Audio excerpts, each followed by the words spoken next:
Hello students, welcome back to Plus 2 Economics Online Classroom.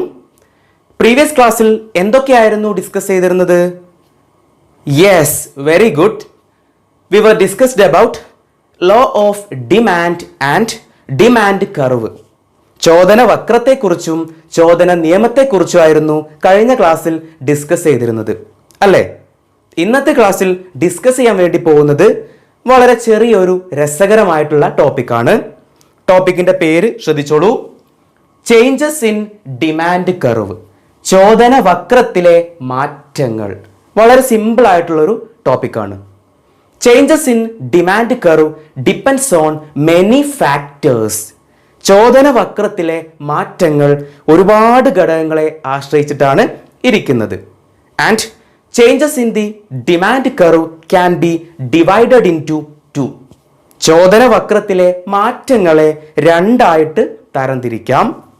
First one, movement along the demand curve, ചോദന വക്രത്തിലൂടെയുള്ള മാറ്റം.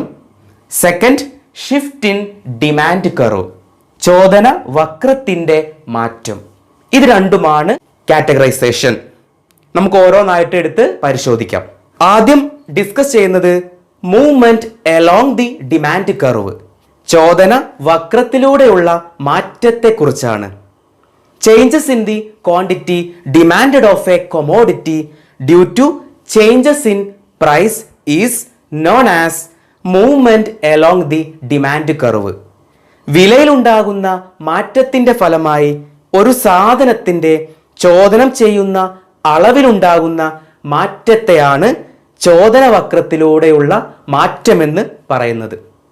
There are two movements along demand curve. ചോദന വക്രത്തിലൂടെയുള്ള മാറ്റങ്ങളെ രണ്ടായിട്ട് തരംതിരിക്കുന്നു.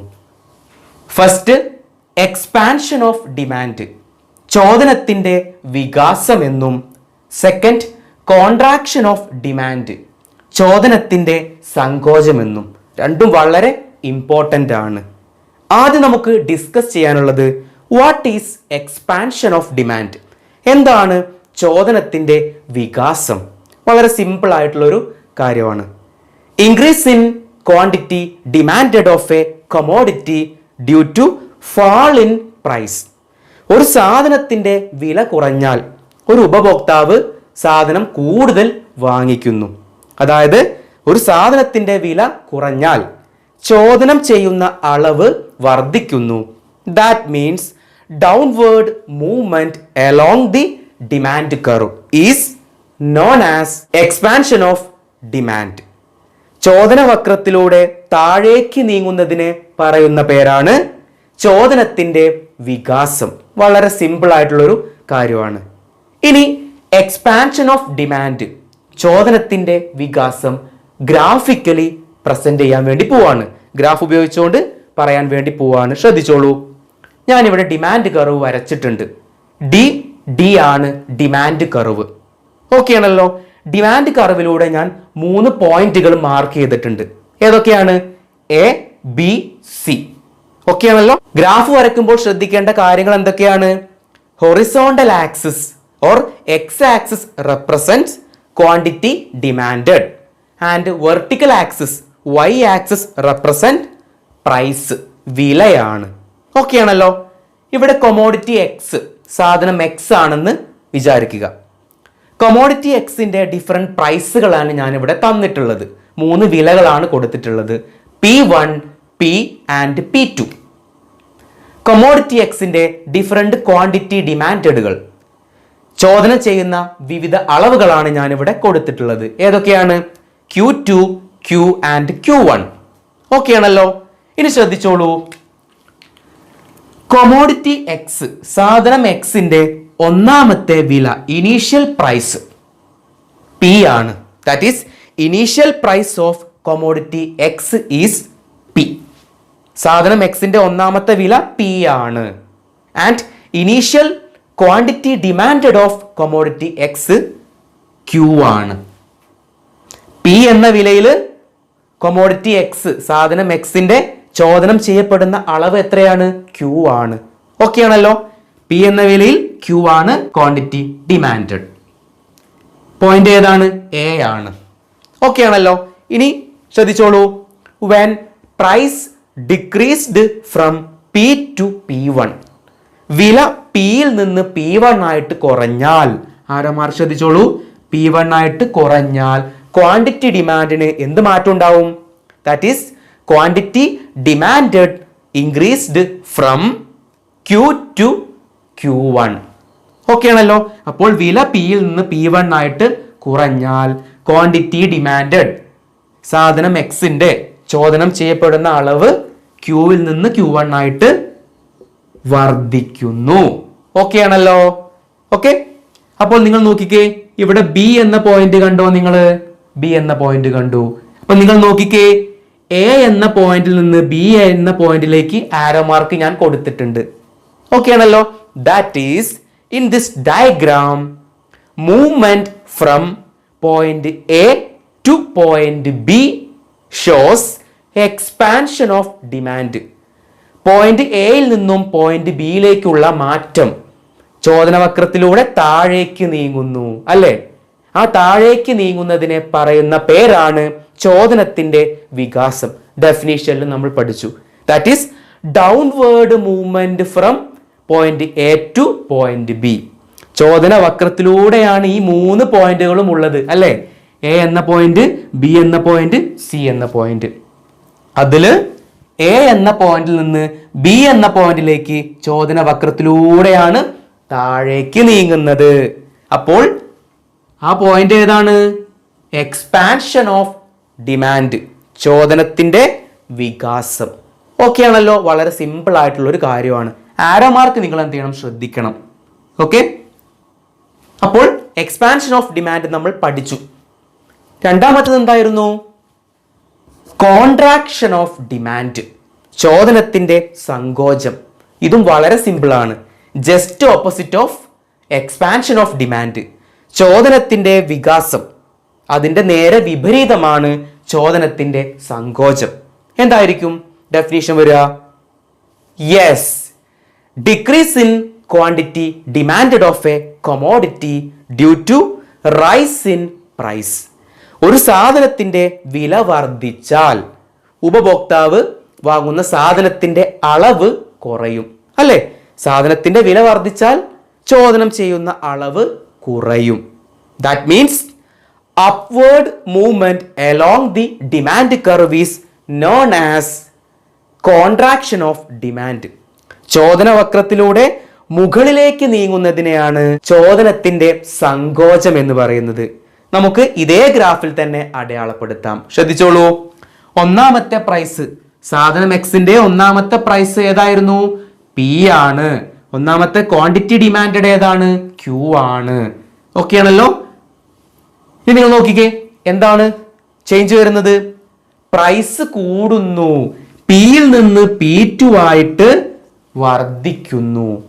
Okay, when price increased from P to P2, പിയിൽ നിന്ന് P2 ആയിട്ട് വർദ്ധിച്ചാൽ quantity ഡിമാൻഡിന് എന്ത് മാറ്റം ഉണ്ടാവും? നോക്കിക്കേ, ക്യൂവിൽ നിന്ന് Q2 ആയിട്ട് കുറയും, അല്ലെ? ക്യൂവിൽ നിന്ന് Q2 ആയിട്ട് ഇങ്ങോട്ടേക്ക് കുറയുന്നു. ഓക്കെ, അപ്പൊ നിങ്ങൾ നോക്കിക്കേ, ഇതാണല്ലോ ഒന്നാമത്തെ പ്രൈസും ക്വാണ്ടിറ്റിയും. അവിടെയുള്ള പോയിന്റ് ഏതാണ്? ഡിമാൻഡ് കർവിലുള്ള പോയിന്റ് എ ആണ്, ആണല്ലോ. പുതിയ പ്രൈസ് എത്രയാണ്? P2 ആണ്. പുതിയ ക്വാണ്ടിറ്റി ഡിമാൻഡഡോ? Q2 ആണ്. അവിടെയുള്ള പോയിന്റ് ഏതാ? ഡിമാൻഡ് കർവിലൂടെയുള്ള പോയിന്റ് സി ആണ്. That means when price increases, quantity demanded decreases. And in this diagram, movement from point A to point C shows contraction of demand, അല്ലേ? Point എയിൽ നിന്നും പോയിന്റ് സിയിലേക്ക് മുകളിലേക്ക് നീങ്ങുന്നതിനെ എന്ത് പറയുന്നു? കോൺട്രാക്ഷൻ ഓഫ് ഡിമാൻഡ് അല്ലെങ്കിൽ ചോദനത്തിന്റെ സങ്കോചം. ഓക്കെ, വളരെ സിമ്പിളായ കാര്യമാണ്. നിങ്ങൾക്ക് വേണമെങ്കിൽ ഇതെന്ത് ചെയ്യാം? സെപ്പറേറ്റ് ഗ്രാഫായിട്ട് വരയ്ക്കാം. രണ്ടും 2 ഗ്രാഫായിട്ട് വരയ്ക്കാം. അതായത് എക്സ്പാൻഷൻ ഓഫ് ഡിമാൻഡ് ഒരു ഗ്രാഫായിട്ടും കോൺട്രാക്ഷൻ ഓഫ് ഡിമാൻഡ് മറ്റൊരു ഗ്രാഫായിട്ടും വരയ്ക്കാം. ഞാനിവിടെ രണ്ടും ഒരേ ഗ്രാഫിൽ അടയാളപ്പെടുത്തി. ഇതായിരിക്കും ഒന്നുകൂടെ നിങ്ങൾക്ക് എഫക്റ്റീവ്, നിങ്ങൾക്ക് കമ്പയർ ചെയ്ത് പഠിക്കാൻ പറ്റും. ഓക്കെ ആണല്ലോ. അപ്പോൾ ഒന്നുകൂടെ പറഞ്ഞ്, എയിൽ നിന്ന് ബിയിലേക്കുള്ള മൂവ്മെന്റ് ഏതാണ്? എക്സ്പാൻഷൻ ഓഫ് ഡിമാൻഡ്, ചോദനത്തിന്റെ വികാസമാണ്. എയിൽ നിന്നും സിയിലേക്കുള്ള മൂവ്മെന്റ് ഏതാണ്? കോൺട്രാക്ഷൻ ഓഫ് ഡിമാൻഡ്, ചോദനത്തിന്റെ സങ്കോചം. ഓക്കെ ആണല്ലോ. രണ്ടും ക്ലിയർ ആണെന്ന് വിചാരിക്കുന്നു. ഇനി ഡിസ്കസ് ചെയ്യുന്നത് ഷിഫ്റ്റ് ഇൻ ഡിമാൻഡ് കർവ്, ചോദന വക്രത്തിന്റെ മാറ്റത്തെ കുറിച്ചാണ്. Changes in the quantity demanded of a commodity due to changes in factors other than price or changes in non-price factors is known as shift in demand curve. വില ഒഴികെയുള്ള മറ്റു ഘടകങ്ങൾ മാറുമ്പോൾ ഒരു സാധനത്തിന്റെ ചോദനം ചെയ്യുന്ന അളവിലുണ്ടാകുന്ന മാറ്റത്തെയാണ് ചോദന വക്രത്തിന്റെ മാറ്റമെന്ന് പറയുന്നത്. ഇവിടെ ഒരു ടേം ഞാൻ പറഞ്ഞു. എന്തായിരുന്നു? നോൺ പ്രൈസ് ഫാക്ടേഴ്സ്, വില ഒഴികെയുള്ള മറ്റ് ഘടകങ്ങൾ. എന്താണ് അതുകൊണ്ട് ഉദ്ദേശിക്കുന്നത്? ഡിറ്റർമിനൻസ് ഓഫ് ഡിമാൻഡ്, ചോദനത്തെ നിർണ്ണയിക്കുന്ന അല്ലെങ്കിൽ ചോദനത്തെ സ്വാധീനിക്കുന്ന ഘടകങ്ങൾ എന്തൊക്കെയാണെന്ന് പ്രീവിയസ് ക്ലാസ്സുകളിൽ നമ്മൾ ഡിസ്കസ് ചെയ്തിട്ടുണ്ട്. പ്രൈസ് മാത്രമാണോ ഡിമാൻഡിനെ ഡിറ്റർമൈൻ ചെയ്യുന്ന ഫാക്ടർ? ആണോ? വില മാത്രമാണോ ചോദനത്തെ നിർണ്ണയിക്കുന്നത്? അല്ല, വേറെയും ഫാക്ടേഴ്സ് ഉണ്ട്, വേറെയും ഘടകങ്ങളുണ്ട്. ഏതൊക്കെയായിരുന്നു? ഇൻകം ഓഫ് ദി കൺസ്യൂമർ, ഉപഭോക്താവിന്റെ വരുമാനം. പ്രൈസ് ഓഫ് റിലേറ്റഡ് കൊമോഡിറ്റീസ്, ബന്ധപ്പെട്ട മറ്റു സാധനങ്ങളുടെ വില. ടേസ്റ്റ് ആൻഡ് പ്രിഫറൻസസ്, ഉപഭോക്താവിന്റെ താല്പര്യങ്ങളും അഭിരുചിയും. Climate condition. അങ്ങനെ ഒരുപാട് ഫാക്ടേഴ്സ്, ഏകദേശം 9ഓളം ഫാക്ടേഴ്സ് നമ്മൾ അന്ന് ഡിസ്കസ് ചെയ്തിരുന്നു അല്ലേ? അതായത് ഫാക്ടേഴ്സ് അതർ ദാൻ പ്രൈസ്, വില ഒഴികെയുള്ള മറ്റു ഘടകങ്ങളിലെ മാറ്റം കൊണ്ട് ക്വാണ്ടിറ്റി ഡിമാൻഡഡിൽ, ഒരു സാധനത്തിന്റെ ചോദനം ചെയ്യുന്ന അളവിലുണ്ടാകുന്ന മാറ്റത്തെയാണ് ഷിഫ്റ്റ് ഇൻ ഡിമാൻഡ് കർവ്, ചോദന വക്രത്തിന്റെ മാറ്റമെന്ന് പറയുന്നത്. ഓക്കെ ആണല്ലോ. There are 2 shifts in demand curve. ചോദന വക്രത്തിന്റെ മാറ്റത്തെ രണ്ടായിട്ട് തരംതിരിക്കാം. First one, increase in demand, ചോദന വർധനവ് എന്നും. സെക്കൻഡ്, ഡിക്രീസ് ഇൻ ഡിമാൻഡ്, ചോദന കുറവ് എന്നും. രണ്ടും വളരെ ഇമ്പോർട്ടൻ്റ് ആണ്, ചെറിയൊരു കാര്യമാണ്. ആദ്യം നമുക്ക് ഡിസ്കസ് ചെയ്യാനുള്ളത് what is increase in demand, എന്താണ് ചോദന വർധനവ്? It is a rightward shift in demand curve due to changes in non price factors. Price remains constant. നിലവിൽ വില മാറാതെ തന്നെ മറ്റു ഘടകങ്ങൾ മാറുമ്പോൾ ചോദന വക്രം വലതുവശത്തേക്ക് മാറുന്നതിനെയാണ് ചോദന വർധനവ് എന്ന് പറയുന്നത്. ഓക്കെ ആണല്ലോ. ഇനി ഇൻക്രീസ് ഇൻ ഡിമാൻഡ്, ചോദന വർധനവ് ഗ്രാഫിക്കൽ രൂപത്തിൽ പ്രസന്റ് ചെയ്യാൻ വേണ്ടി പോവാണ്. ശ്രദ്ധിച്ചോളൂ. ഞാനിവിടെ ഡയഗ്രാം വരച്ചിട്ടുണ്ട്. Horizontal axis, X axis represent quantity demanded and vertical axis, Y axis represent price, വിലയാണ്. കൊമോഡിറ്റി എക്സ് ആണ്, സാധനം ഇവിടെ എക്സ് ആണ്. ഇവിടെ 3 ഡിമാൻഡ് കർവുകൾ, 3 ചോദന വക്രങ്ങളാണ് ഞാൻ വരച്ചിട്ടുള്ളത്. ഏതൊക്കെയാണ്? D D, D1 D1 and D2 D2. ഇതാണ് 3 ഡിമാൻഡ് കർവുകൾ അല്ലെങ്കിൽ ചോദന വക്രങ്ങൾ. ഇതിൽ ഡി ഡി എന്ന, അതായത് ഈ ഡിമാൻഡ് കർവാണ് ഒന്നാമത്തെ demand curve. D D is the initial demand curve. Okay ആണല്ലോ. ഒന്നാമത്തെ ഡിമാൻഡ് കർവ്. ഇവിടെ പ്രൈസ് കോൺസ്റ്റന്റ് ആണ് അല്ലെ? പ്രൈസ് സ്ഥിരമാണ് അല്ലെങ്കിൽ മാറ്റമില്ല. ദാറ്റ് ഈസ് പ്രൈസ് എത്രയാണ്? പി ആണ്. ഓക്കെ. ഇനി നിങ്ങൾ നോക്കിക്കേ, കൊമോഡിറ്റി എക്സിന്റെ ഡിഫറെന്റ് ക്വാണ്ടിറ്റി ഡിമാൻഡഡ്, ചോദനം ചെയ്യപ്പെടുന്ന വിവിധ അളവുകളാണ് കൊടുത്തിട്ടുള്ളത്. ഏതൊക്കെയാണ്? Q2, Q and Q1. ഇതാണ് different quantity demanded of commodity X. Okay ആണല്ലോ. ഇനി നിങ്ങൾ ശ്രദ്ധിച്ചോളൂ, ഇനീഷ്യൽ ഡിമാൻഡ് കർവ് TD ആണെന്ന് നമ്മൾ ഡിസ്കസ് ചെയ്തു.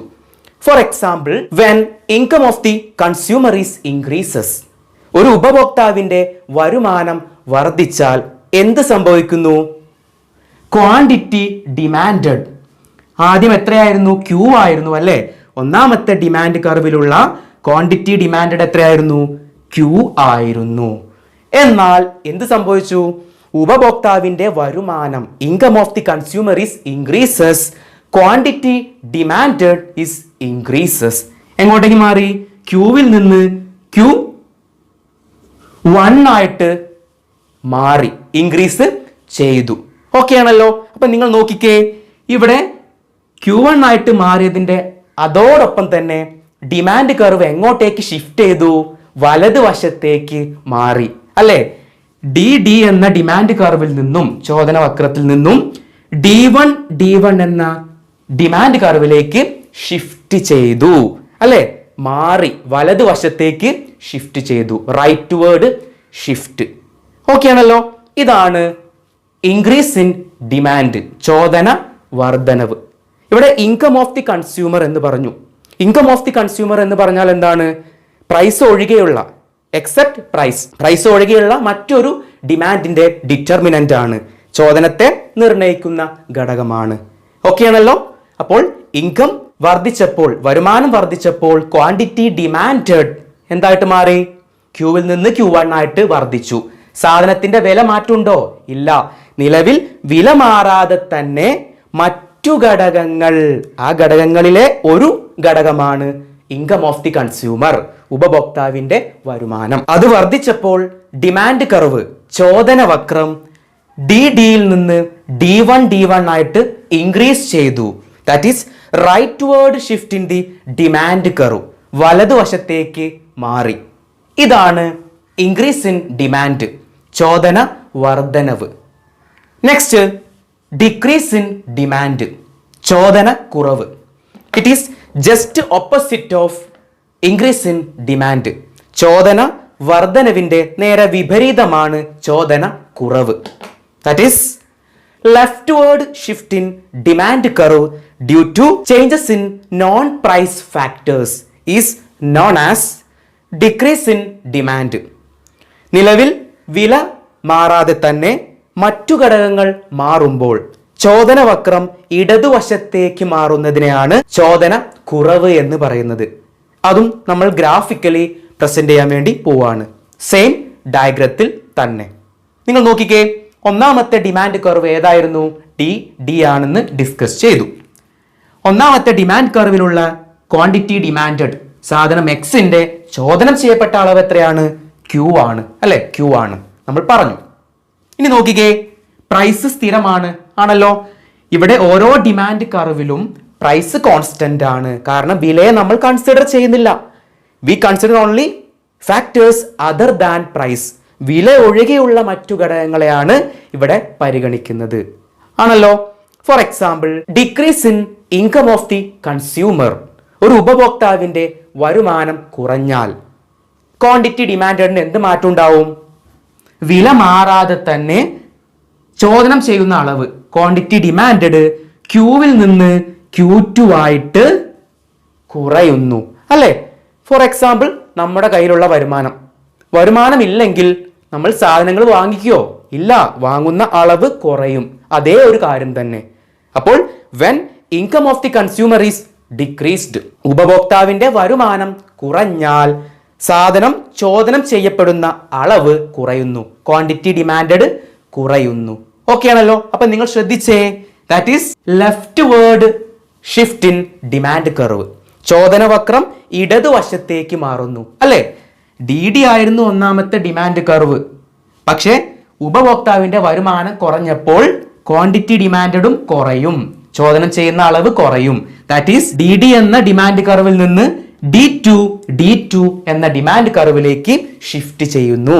അതായത് ലെഫ്റ്റ് വേർഡ് ഷിഫ്റ്റ്, ഇടതുവശത്തേക്ക് മാറുന്നു. ഇതാണ് ഡിക്രീസ് ഇൻ ഡിമാൻഡ്, ചോദന കുറവ് എന്ന് പറഞ്ഞാൽ. സിമ്പിൾ ആണല്ലോ. അപ്പൊ ഒന്നുകൂടെ സമറൈസ് ചെയ്ത് പറഞ്ഞേ.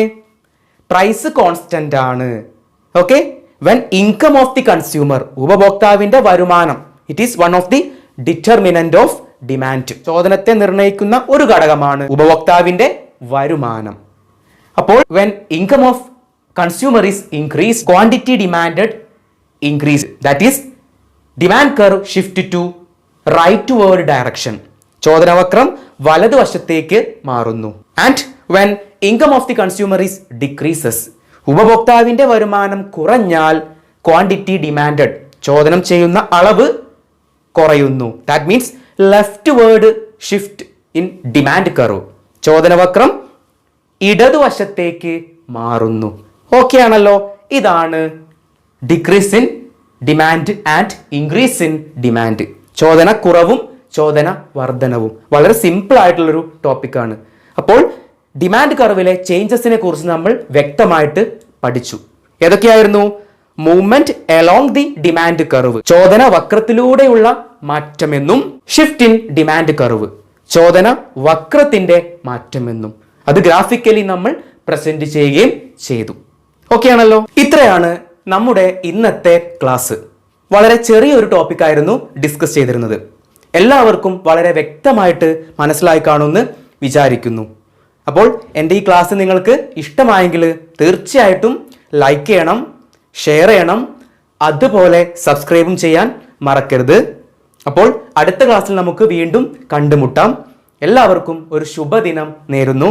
Thank you so much.